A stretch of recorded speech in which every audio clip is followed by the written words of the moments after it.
nga dañ koy faral di wax naan Sénégal tout est priorité même en 2024 bi président Bassirou Diomaye di ñëw pour nga xam fan ngay tàmbali ak lan ngay bàyyi doo xam sa ban ak ban nga ci bàyyi tout est priorité mais mënul ñàkk. et à Kaolack on a d'énormes soucis et tey jii boo defoon sa micro trottoir dans Kaolack boo dajeeg 10 Kaolackois boo leen poser la question de savoir quel est le problème primordial pour Kaolack tout le monde te parle là de la question de l'assainissement et des inondations et que loolu également bari na ci loo xam ne nii peut-être maire yi mënu ko ça c'est une réalité mais am na lu ci maire yi mën li ci njëkk mooy le problème de l'assainissement il faut que tey jii ñu mën a def le discernement entre li ñuy wax le traitement la collecte et le traitement des ordures te loolu jàpp nañu bien vrai que ne waa SONAGED ñu ngi ciy def liggéey bu am solo mais je pense que ne si la commune venait en appoint jàppale leen ñoom ci yenn yi nga xam ne nii c'est un peu trop reculé dina ci baax ça c'est la première chose deuxièmement mooy li nga xam ne nii c'est l'évacuation des eaux pluviales peut-être loolu ak canalisation yi nga xam ne nii ça date même de l'ère précoloniale yàgg na et que état il faut mu investir ñun liñ ci xalaat ñaar la mooy au niveau de ces li jëm ci wàllum assainissement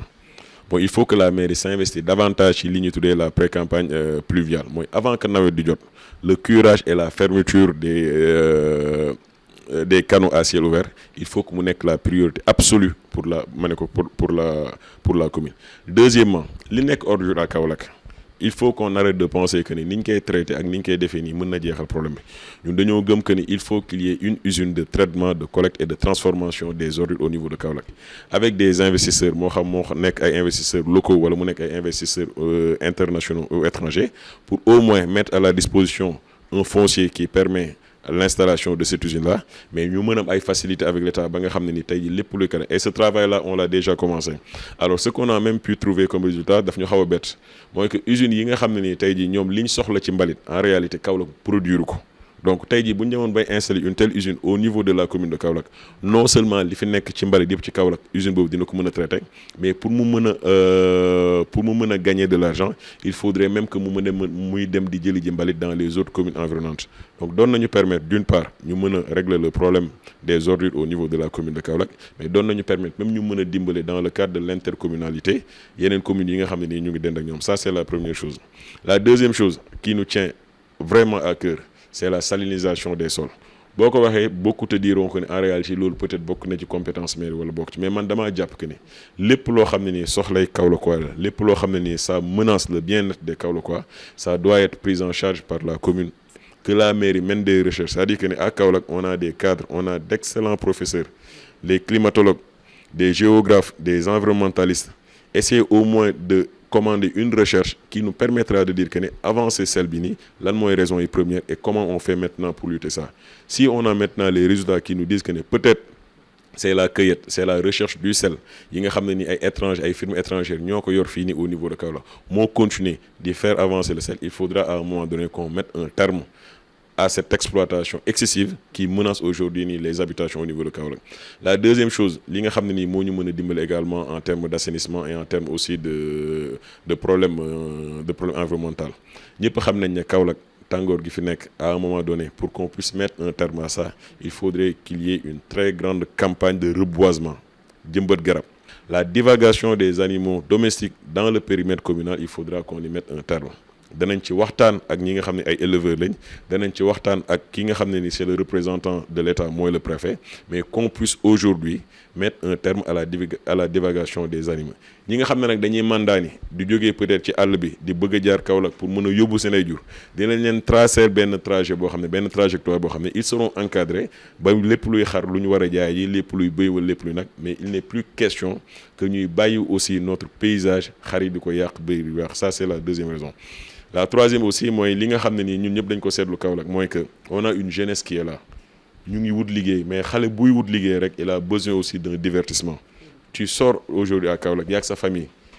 foo leen mën a dem Kaolack gisoo ko et ça couvre également li nga xam ne nii mooy wàllum sport li fi nekk ci terrain yoo xam ne nii commune bi moo ko moomal boppam tey suñ ASC yi ñu ngi ci entraîné am na yoo xam ne sa menacé woon nañ ko ne dañ koy jël ci ñoom commune bi war naa faire de telle sorte que ne terrains yooyu yëpp que ce soit des terrains gazonnés synthétiques ñu ci mën a def sport mais également ñu mën a pousser la population de Kaolack pas seulement les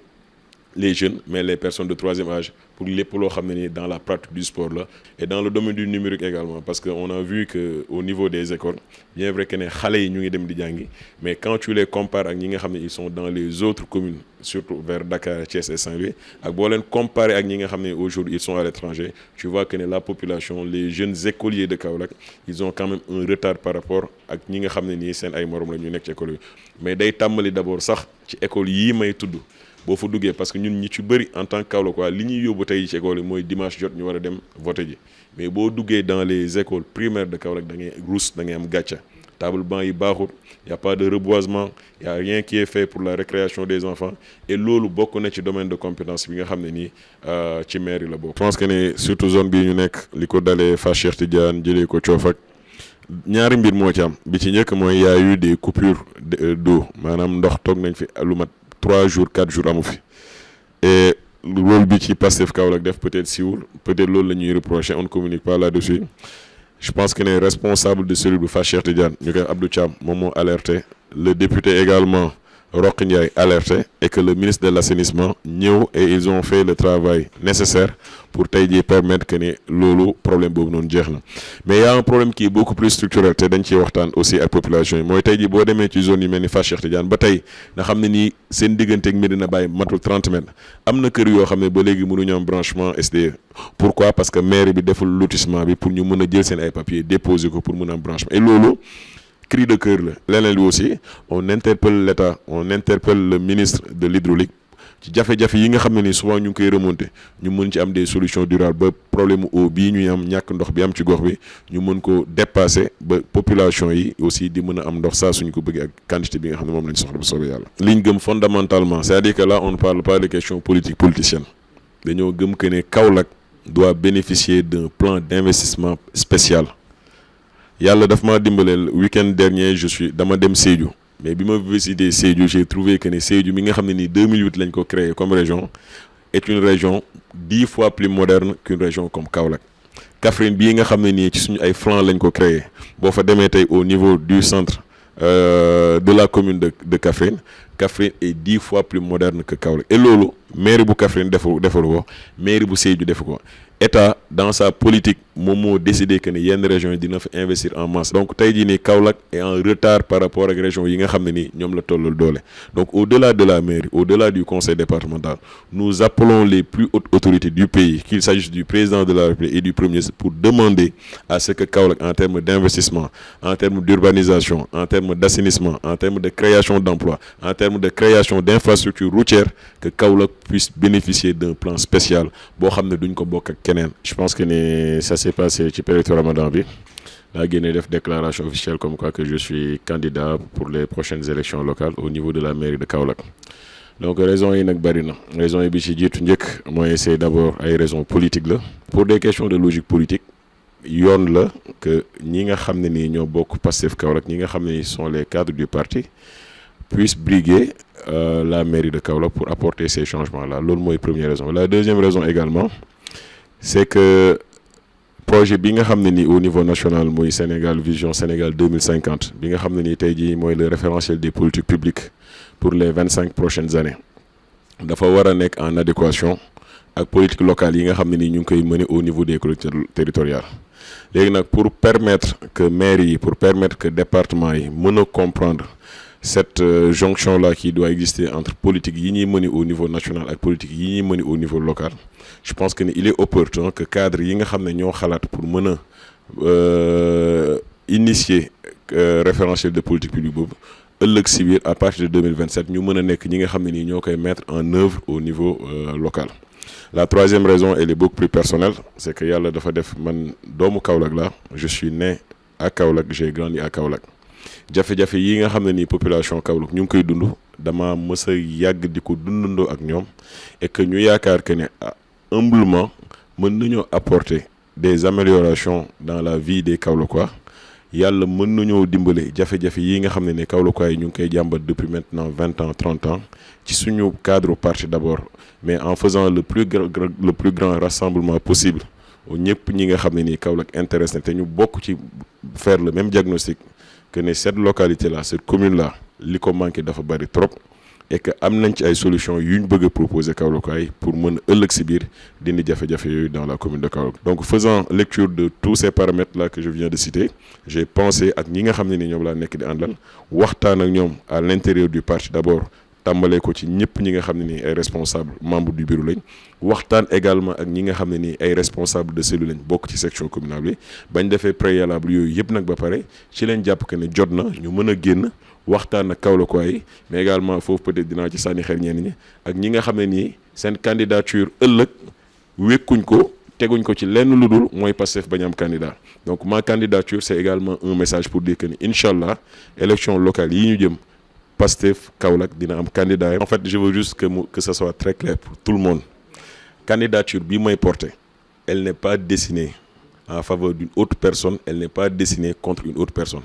ñi ngay tudd nii ñëpp buñ ne woon bëgg nañoo nekk candidat parce que ku ci nekk peut-être am nga droit nekk candidat terewul sama bos mu ngi sur la table et on y travaille sérieusement. La réalité nag mooy li nga xam ne nii peut-être li woykat bi di wax naan li noonu ñu bëggoon daluñu am na ñoo xam ne ñooy jàllale information yi au niveau de certains réseaux sociaux di ko jàllale au niveau national pour dire que ne à Kaolack y a des disparités, y a des confrontations. Il n'en est absolument rien. Nous sommes tous unis. Je pense que le budget, la loi des finances rectificatives que nous avons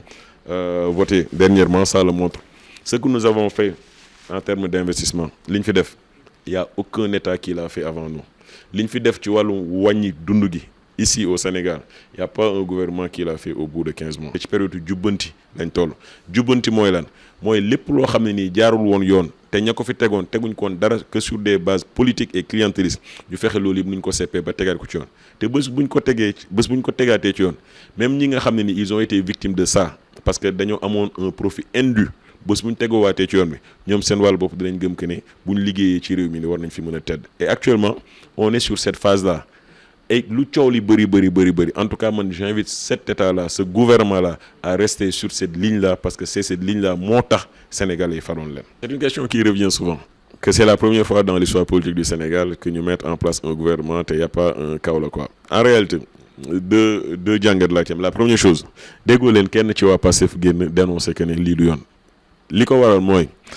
c'est pas quelque chose qu'on nous avait promis donc autant mën naa ko nangu sur le principe mais autant également mën na ma bañ a neex te gën a lool parce que dama jàpp que ne bu ñu ko tegee ci compétence bu ñu ko tegee ci CV yu baax même bu ñu ko tegoon ci concours dans cette région là on regorge de ressources humaines de qualité qui nous permettraient d'occuper les premiers rôles dans le gouvernement du Sénégal.